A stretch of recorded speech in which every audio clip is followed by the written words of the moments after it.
이거 굉장히 제한적인 효과밖에 없거든요. 그러나 저는 지금 여태까지 어떤 선생님의 교실한 행위에 대해서 아이들의 마음속에 자리 잡은 평가 외에는 없었다고 생각합니다. 그래서 네. 아이들의 평가, 아이들과의 소통, 아이들 눈높이에서의 소통은 반드시 필요하다. 그래서 저는 교원평가 해야 된다는 입장이고, 그러나 정말 교육적인 방법으로, 합리적인 방법으로 해야 된다.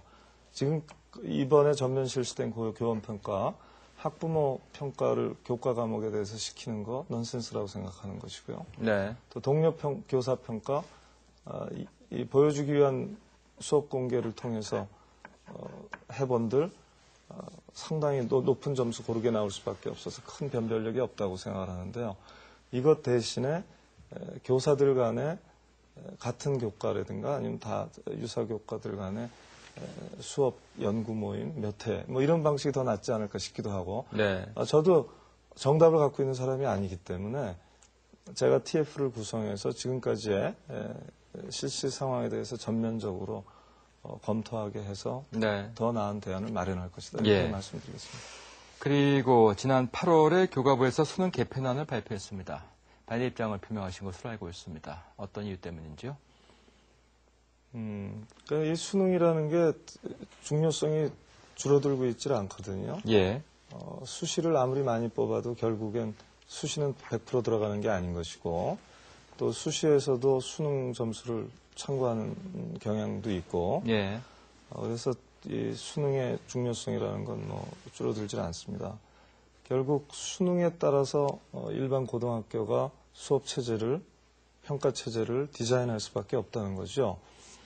근데 이번 수능 개편안은 적어도 발표된 연구회 시안에 의하면 국영수 중심주의를 강화할 수밖에 없습니다. 단적으로 과거에는 수능이 국영수 각 100점에 선택 4과목까지 해서 50점씩 4과목에서 200점이었단 말이에요. 네. 그러니까 국영수 대 비국영수의 비중이 3대 2였어요. 근데 지금 개편안에 따르면 국영수는 여전히 300점, 그리고 통합 과목에 선택해서 100점이에요. 네. 한 과목. 그러면 3대 1이에요. 결국 국영수의 비중이 훨씬 높아진 것이죠. 예. 그럼 우리가 지금 국영수 중심주의를 극복하자, 이 주지 과목 중심주의, 이 아이들을 불행으로 빠뜨리는 이걸 좀 극복하자고 하는데 결국은 국영수 중심주의 강화로 귀결됐지 않습니까? 그래서 이제 바람직한 수능이라는 건 고등학교의 교육과정과 대학 수능, 수학 능력 평가 시험과 그다음에 대학의 특성화가 서로 이어지면 얼마나 좋겠어요. 네. 그래서 저는 이 세 가지가 그러니까 결국은 대학이 고등학교를 규정하니까 대학의 특성화를 통해서 대학은 학과별로 모집 단위별로 우리 학과에 들어올 학생들은 반드시 이런 수능 과목을 시험 쳐라.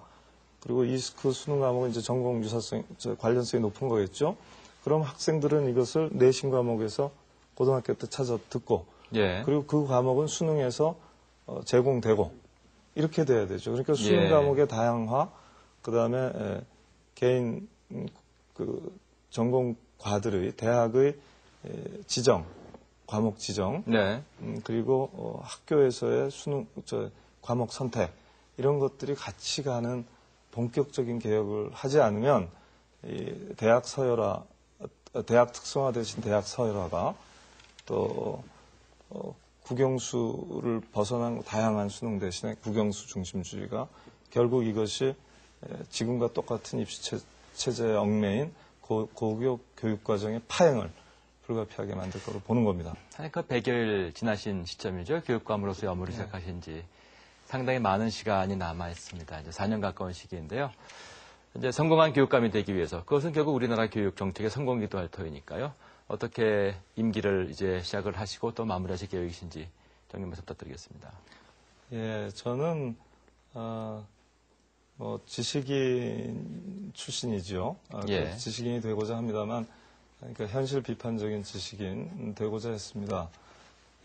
그런 과정에서 인권 운동하면서 다양한 현장들을 만났고, 그 과정에서 그나마 사람 좀 되고 싶었고, 예. 그러면서 근육질도 제법 만들어졌어요.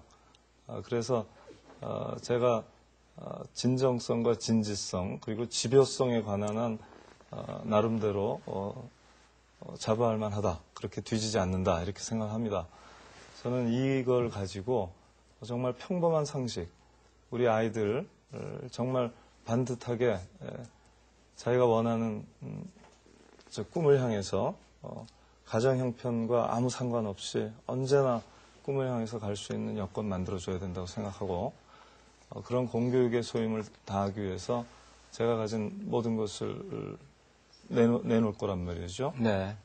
그리고 그 과정에서 저 혼자 하면 아무것도 이룰 수 없다는 건 너무나 잘 압니다. 그렇기 때문에 지역사회와 함께 또 시민들과 함께 또 전문가들과 함께 힘을 모아서 나갈 겁니다. 저는 단순히 때로는 밀어주고 때로는 끌어가는 역할을 하겠죠.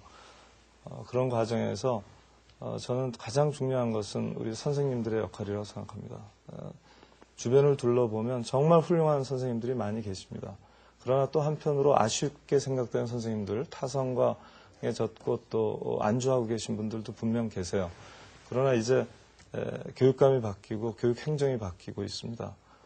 이제 다 같이 우리 깨어나서 새롭게 우리가 본래 부여받은 학생들을 인간답게 키우는 일, 그렇게 해서 이 세상을 인간답게 만드는 일에 손에 손잡고 나갔으면 좋겠어요. 그러면 네. 절대로 갈 수 있습니다. 철옹성도 철벽도 담장이가 담장이가 손에 손잡고 넘듯이 네. 넘을 수 있습니다. 비관, 체념, 좌절, 숙명론, 금물입니다. 오직 희망 한 길로 나아가자고 저는 호소하고 싶습니다. 예, 말씀 고맙습니다. 오늘 말씀 여기까지 듣겠습니다. 예, 고맙습니다. 네, EBS 교육초대석 오늘은 서울시 교육청 광노현 교육관과 함께했습니다. 행복한 교실을 만들겠다고 했습니다. 학생과 학부모, 교사 모두가 행복한 그런 교실이 될 날 하루빨리 왔으면 좋겠습니다. 저는 다음 주에 다시 뵙겠습니다. 안녕히 계십시오.